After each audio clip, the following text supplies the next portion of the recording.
Open up your books to page 151. Now we have catching up to do, so please stay with me. Stay with me. I want to say right now. Oh, yeah, right. So page 151, where it says, "What about the fossil record?" Now,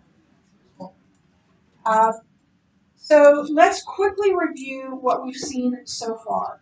There are 5 lines of evidence that show the natural selection could not have produced life forms.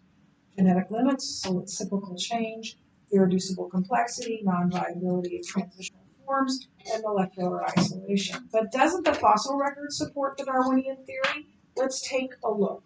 We're told it does, right? Without the benefit of today's technology, Charles Darwin could not recognize the problems his theory faced at the cellular level. However, he did recognize that the fossil record posed a big problem for his theory because it didn't show gradualism. That's why he wrote, why then is not every geological formation in every stratum full of such intermediate links? Geology assuredly does not reveal any such finely graduated organic chain. And this, perhaps, is the most obvious and gravest objection which can be urged against my theory. But Darwin thought that further fossil discoveries would reveal that his theory was true. Time has proven him wrong. Contrary to what you may hear in the general media, the fossil record has turned out to be a complete embarrassment for Darwinists. If Darwinism were true, we would have found thousands, if not millions, of transitional fossils by now. Instead, according to late Harvard paleontologist, thank you, Stephen Jay Gould, an evolutionist, said this: "The history of most fossil species includes 2 features particularly inconsistent with gradualism. 1, stasis. That means staying the same. Most species exhibit no directional change during their tenure on Earth. They appear in the fossil record looking much the same as when they disappear. Morphological change is usually limited and directionless." That's what we just read, right? 2, sudden appearance. In any local area, a species does not arise gradually by the steady transformation of its ancestors. It appears all at once and fully formed. Does that sound like Genesis? That sounds like Genesis.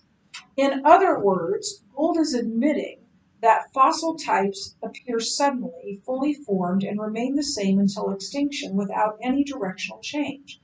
Exactly what one would expect to find if creation were true. But instead of adopting creationism, Gould rejected the gradualism of Darwinism and formulated a theory called punctuated equilibria, PE. PE suggests that species evolved faster over a shorter period of time, thereby explaining the huge fossil gaps.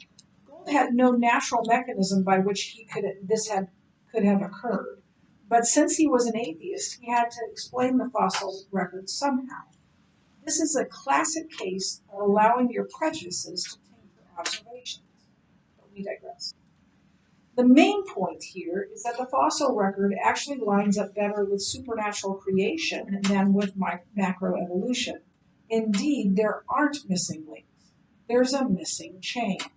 There is no chain because nearly all the major groups of animals known to exist appear in the fossil record abruptly and fully formed in strata from a Cambrian period, which many scientists estimate to have occurred between 600 and 500 million years ago. Jonathan Wells writes, "The fossil evidence is so strong that the event so dramatic that it has become known as the Cambrian explosion, or biology's Big Bang." This evidence, of course, is completely inconsistent with Darwinism. All animal groups appear separately, fully formed, and at the same time. That's not evidence of gradual evolution, but of instantaneous creation. So the Darwinian tree we are so used to seeing doesn't properly illustrate the real fossil record. In fact, as Wells observes, if any botanical analogy were appropriate, it would be a lawn rather than a tree. And that lawn would have patches of different grasses or plants separated by large areas of nothing but dirt. At this point, you may be thinking, but what about the skull progression we're so used to seeing? Doesn't it appear that man has evolved from apes? A number of years ago, I warned and debated a Darwinist who lined up skulls on a table to illustrate that evolution had occurred. Ladies and gentlemen, right here is the evidence for evolution.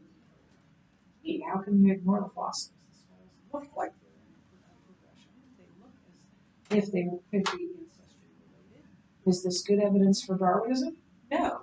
It's not any better than the evidence that the large kettle evolved from a teaspoon. The problem for Darwinists is that the fossil record cannot establish ancestral relationships. Why not? Because according to Michael Denton, 99% of the biology of an organism resides in the soft anatomy, which is inaccessible in a fossil, so in our tissues, not in our bones.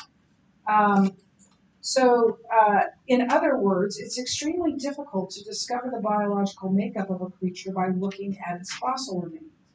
Jonathan Wells observes the fossil evidence is open to many interpretations because individual specimens can be reconstructed in a variety of ways, and because the fossil record cannot establish ancestor-descendant relationships.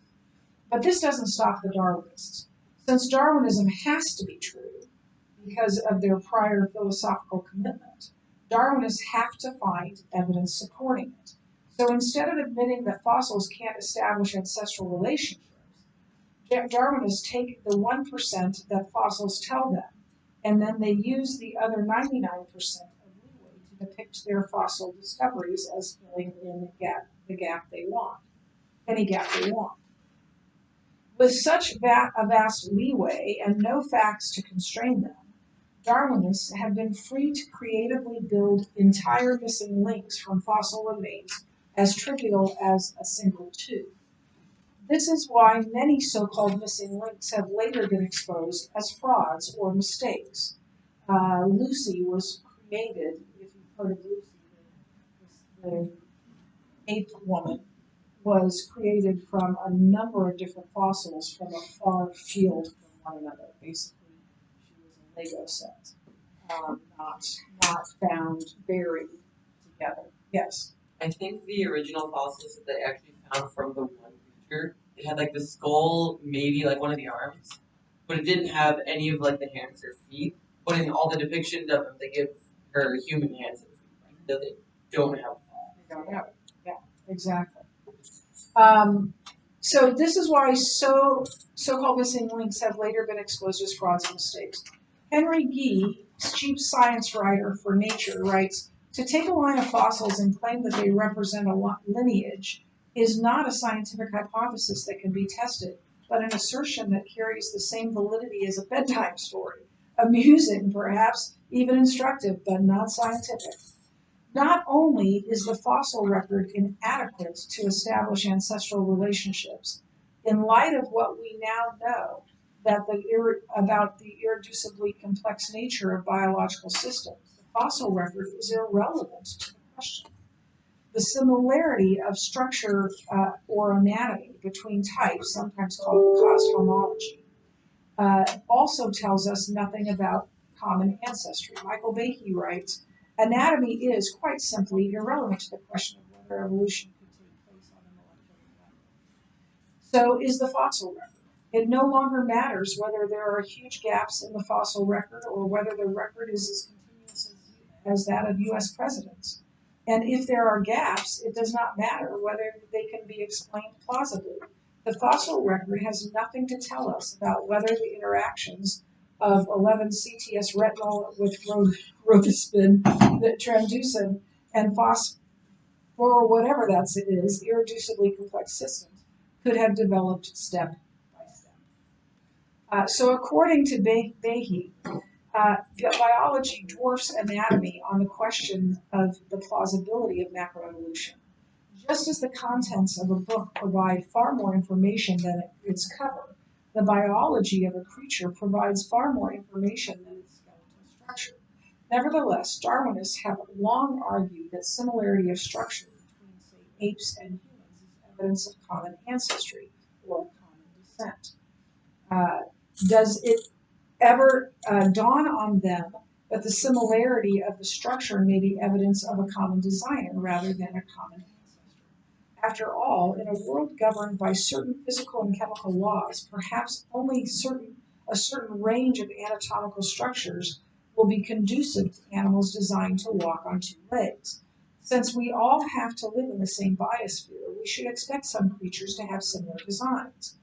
Moreover, while apes may have similar structure to humans, what is often overlooked is the fact that apes and humans bear almost no resemblance to snakes, fungus, and trees. But according to Darwinism, all living things have evolved from the same ancestor. To posit Darwinism, you must be able to explain the vast dissimilarity between living things. You must explain how a palm tree, the peacock, the octopus, the locust, the bat, the hippopotamus, the porcupine, the seahorse, the Venus flytrap, the human, and mildew, for example, have all descended from the first irreducibly complex life without intelligent intervention. You also have to explain how the first life and the universe came into existence as well, without viable explanations which Darwinists have failed to provide. It takes too much faith to be a Darwinist, and that's why we don't have enough faith to be Darwinists. So now let's go back to number 5.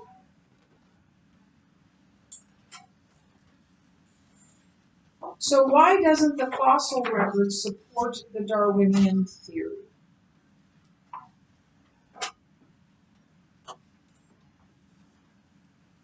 Yes. It doesn't show gradualism.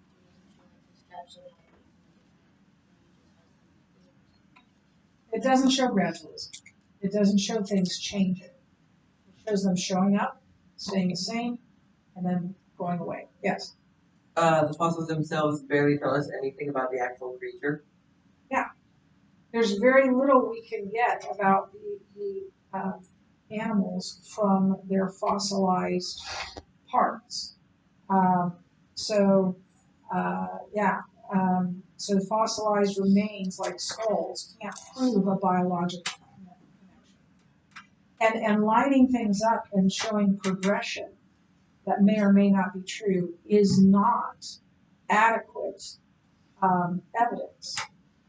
It can't be proven that way. And that progression may be something completely different, as we talked about with a number of discoveries. And in fact, because of all of this, an entirely new theory had to be postulated, punctuated equilibrium to account for it, that they change quickly, and then, but there's no evidence of that as well. So without evidence, you don't have a viable theory. So now we're going to move on to, and I'm going to have you read pages 155 to 161. I'll put there up what you don't get done as homework, and then complete the engage questions. Now, I need to tell you, I gave you your study guide, correct? Your quiz over chapter 6 is Tuesday. So your quiz, and I'll write that on the board. It's Tuesday. So you're reading 155 to 161, and you're answering engage questions 1, 2, 3, and 4. So 1 through 4, engage 1 through 4. You can spend the rest of the hour doing that. Feel free to work together, and whatever you don't complete will be. We're not doing it for number 10. Not today. Yes. We have chapter 6. Okay, I'll get to it. Yeah. We have to keep it. We will.